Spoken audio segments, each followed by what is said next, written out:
Lohithadas cinematic universe എന്താന്ന് പറയുന്നതിന് മുമ്പേ എന്താണ് ലോഹിതദാസ് സിനിമ എന്നറിയണ്ടേ?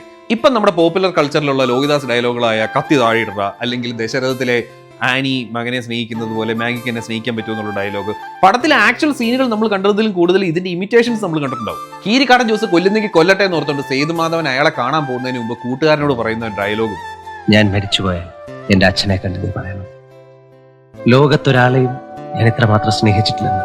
അല്ലെങ്കിൽ പാമ്പ് കടിച്ച് ഇന്ദുവിനെ സുധാകരേട്ടൻ ആശുപത്രിയിൽ എത്തിക്കുമ്പോൾ ഇന്ദുവിന്റെ വുഡ് ബി ആ ചെയ്ത ഉപകാരത്തിന് കാശ് കൊടുക്കുമ്പോൾ സുധാകരേട്ടന്റെ റെസ്പോൺസും, സോറി സാർ, എനിക്ക് കാശ് വന്നിട്ടാണ് നിങ്ങൾ സന്തോഷിക്കാൻ പോണത്? അയ്യേ, ഞങ്ങളെയൊന്നും അങ്ങനെ കുറച്ച് കാണരുത് സാർ. അല്ലെങ്കിൽ കാരുണ്യത്തിൽ മകൻ പ്രേമിച്ച പെണ്ണിന്റെ അച്ഛൻ ഇൻസൾട്ട് ചെയ്ത് സംസാരിക്കുമ്പോൾ ഗോപിനാഥൻ മാഷ് പറയുന്ന മറുപടിയും, നിങ്ങൾക്ക് പണമുണ്ട്, എനിക്കതില്ല, ഞാനത് കൂട്ടി വെച്ചില്ല, കൊടുത്തു, ചോദിച്ചവർക്കൊക്കെ കൊടുത്തു, കയ്യിലില്ലേലും വാങ്ങിക്കൊടുത്തു, അതുകൊണ്ട് എന്റെ കുട്ടികൾക്ക് ഒന്നും ഇല്ലാണ്ടായി.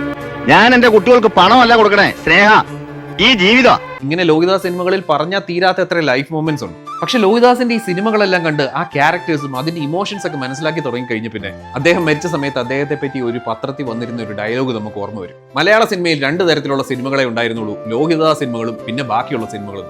ലോഹിതദാസ് സിനിമകളുടെ ഫാൻസ് അല്ലാത്തവർക്ക് അതൊരു അതിശയോക്തിയായി തോന്നും, പക്ഷെ ആ എഴുതിയ ആൾ തികച്ചും ലോഹിതദാസിന്റെ ഫാൻ ആയിരുന്നു എന്ന് ഊഹിക്കണം. ലോഹിതദാസ് സിനിമാറ്റിക് യൂണിവേഴ്സിൽ ഒരുപാട് കാര്യങ്ങൾ നോട്ട് ചെയ്തിട്ടുണ്ടെങ്കിലും എന്നും ക്യൂരിയസ് ആയിട്ട് നിൽക്കുന്ന ഒരു കാര്യമുണ്ട്. അദ്ദേഹം ആദ്യമായി സംവിധാനം ചെയ്ത ഭൂതക്കണ്ണാടി മുതൽ പിന്നെയുള്ള 11 മലയാള സിനിമകളിലും പിന്നെ വീണ്ടും ചില വീട്ടുകാര്യങ്ങൾ, ഉദ്യാന പാലകൻ പോലെയുള്ള സിനിമകളിലും എല്ലാം കൺസിസ്റ്റന്റ് ആയി ഒരു പ്ലേസ്മെന്റ് ഉണ്ട്. അത് വേറൊന്നുമില്ല, നമ്മുടെ നാട്ടിൻപുറങ്ങളിലൊക്കെ കണ്ടുവരുന്ന ഒരു പാറപ്പുറം, അതിന്റെ മുകളിൽ ഒരു സിറ്റുവേഷൻ പ്ലേസ്മെന്റ്. സൂത്രധാരൻ, ചക്രം, അരയന്നങ്ങളുടെ വീട്, ജോക്കർ, ചക്കരമുത്ത്, പിന്നെ അവസാനമായി സംവിധാനം ചെയ്ത നിവേദ്യം, ഈ സിനിമകളിലെല്ലാം കോൺസ്റ്റന്റ് ആയി നിന്നിരുന്ന ഒരു ലൊക്കേഷനാണ് പാറപ്പുറം. പാറ പോലെ ഉറച്ചു പോയ സ്വന്തം ഫെയ്റ്റിനെ നായകൻ കുറ്റം പറയുമ്പോൾ അതിന്റെ ഒരു മെറ്റഫർ ആയിട്ട് യൂസ് ചെയ്തതാവാം. സ്ട്രോങ് ഡിറ്റർമിനേഷൻ ആയിട്ട് വരുന്ന നായകന്റെ മൈൻഡ് സെറ്റ് റിസംബിൾ ചെയ്യുന്നതിന്റെ ഒരു പർപ്പസ് ആവാം. ഒരു പാറയുടെ മുകളിൽ നിന്ന് ജീവിതത്തിന്റെ ഒരു ടോപ്പ് ആംഗിൾ നായകന് മനസ്സിലാക്കി കൊടുക്കുന്ന സീനാവാം. ആ കാണുന്ന റോഡ് കണ്ടോ? അങ്ങനെ എന്തായിരുന്നു യഥാർത്ഥ റീസണിംഗ് എന്ന് പറഞ്ഞു മനസ്സിലാക്കി തരാൻ നമുക്കിന്ന് ലോഹിതദാസ് ഇല്ല.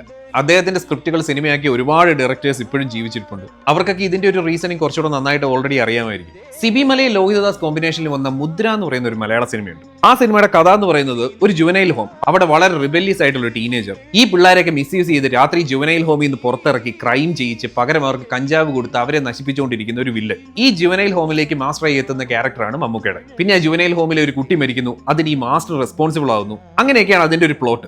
ഈ സെയിം പ്ലോട്ടുമായിട്ട് കുറച്ച് വർഷങ്ങൾക്ക് മുമ്പ് ഒരു സൂപ്പർ ഹിറ്റ് തമിഴ് സിനിമ വന്നിരുന്നു. അത് ലോഹിതദാസ് സിനിമ കോപ്പി അടിച്ചതൊന്നും ആവണമെന്നില്ല, തികച്ചും കോയിൻസിഡൻസ് ആവാം. പക്ഷെ ദ പോയിന്റ് ഈസ്, ആ തമിഴ് സിനിമ ഇറങ്ങുന്നതിന് 32 വർഷം മുമ്പ് ആ കഥ നമ്മുടെ മലയാളത്തിൽ ലോഹിതദാസ് പ്രസന്റ് ചെയ്തു എന്നുള്ളതാണ്. കലയെ സഹൃദയത്തിലുണ്ടെങ്കിലേ മനുഷ്യത്വം ഉണ്ടാവുള്ളൂ. തീവ്രമായ മനുഷ്യത്വം ഉണ്ടായാലോ കലാകാരനായി ആ മനസ്സ് നഷ്ടമാകും.